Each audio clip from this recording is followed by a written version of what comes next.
Hey everyone, welcome back to another video. In this video I'm going to talk about how to use AirDrop on your iPhone.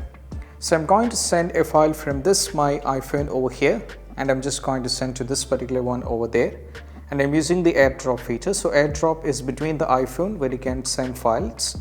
So what I'm trying to do is over here, as you can see, the first thing I have to go to the photos. Now I just need to select the photo which I wanted to send as an AirDrop. So I'm just going to select something random over here like this. Now if I wanted to send it, what I need to do is just go over here at the bottom. You can see there is an icon, you have to tap on it. From here you have to go to AirDrop. Just tap on it over here like this.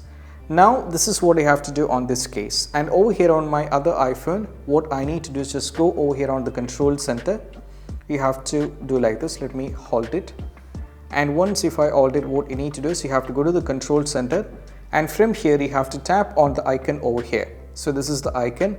You have to just go over here. So over here you can see this is the AirDrop, and make sure that you set this to everyone for 10 minutes. So we have options here like this where you can make sure privacy.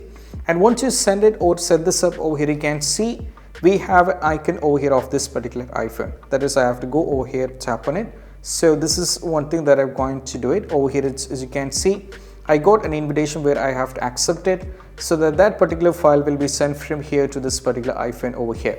And right now if you just go back, you can see this. In my case over here, I send this particular photo from this particular iPhone over here to the other one over here like this. So this is how we can do this.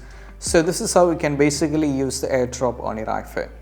And if you find this video helpful, don't forget to subscribe. That's it. Bye.